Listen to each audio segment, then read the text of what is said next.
ಏ guys WhatsApp welcome. ಈಗ ನಾವು ಚಿಕನ್ ತೊಗೊಂಡಿದ್ದೀವಿ. ಚಿಕನ್ನ ನೀಟಾಗಿ ತೊಳ್ಕೊಳ್ಳೋಣ. ಅದಕ್ಕೆ 1 ಸ್ಪೂನ್ ಟರ್ಮರಿಕ್ ಹಾಕೋಣ, 1 ಸ್ಪೂನ್ ಗರಂ ಮಸಾಲ ಹಾಕೊಳ್ಳೋಣ, ಚಿಲ್ಲಿ ಪೌಡರ್, 1 ಸಾಲ್ಟು ಹಾಕ್ಬಿಟ್ಟು ಮ್ಯಾರಿನೇಟ್ ಇಡೋಣ. ಜಸ್ಟ್ 30 ಮಿನಿಟ್ಸ್ ಇಟ್ಟರು ಸಾಕು, ಮ್ಯಾರಿನೇಷನ್ ಆಗಿರುತ್ತೆ ಅದು.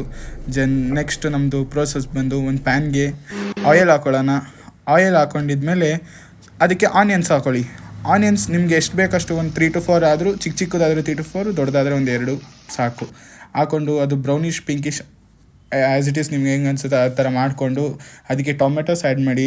ಟೊಮೆಟೊಸ್ ಎಲ್ಲ ಸ್ವಲ್ಪ ಲೋ ಫ್ಲೇಮಲ್ಲೇ ಬೇಯಿಸ್ಕೊಳ್ಳಿ. ಚಿಲ್ಲೀಸ್ ಆ್ಯಡ್ ಮಾಡಿ. ಆ್ಯಂಡ್ ದೆನ್ ನಿಮಗೆ ಬಿರಿಯಾನಿ ಎಲೆ ಕಿಟ್ ಅಂತ ಬರುತ್ತಲ್ಲ, 10 rupees, ಅದು ತೊಗೊಳ್ಳಿ. ಅದ್ರದ್ದು ಅರ್ಧ ಇವಾಗ ಹಾಕ್ಕೊಳ್ಳಿ, ಇನ್ನು ಅರ್ಧ ಇಟ್ಕೊಳ್ಳಿ. ಇಲ್ಲ ನೀವು ಪೌಡ್ರ್ ಮಾಡಿ ಲಾಸ್ಟಿಗೆ ಬೇಕಾದರೂ ಹಾಕ್ಕೋಬೋದು, ಇಲ್ಲ ಈಗಲೇ ಅರ್ಧ ಹಾಕ್ಕೋಬೋದು. ಅರ್ಧ ಇಟ್ಕೊಂಡು ಅರ್ಧ ಆಮೇಲೆ ಇಟ್ಕೊಳ್ಳಿ.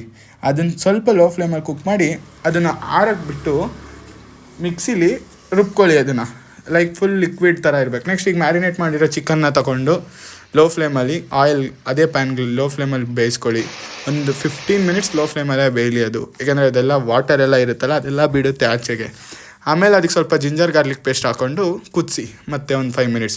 ಆಮೇಲೆ ನೀವು ಮಿಕ್ಸಿಲಿ ರುಬ್ಕೊಂಡಿರೋದನ್ನ ಇದಕ್ಕೆ ಹಾಕಿ 1 spoon chilli powder, 1 spoon garam masala, chicken masala 2 ಹಾಕ್ಕೊಂಡು ಜಸ್ಟ್ ಕುಕ್ ಮಾಡಿ ಅಷ್ಟೇ. Yo guys, it's ready. Easy to eat, easy to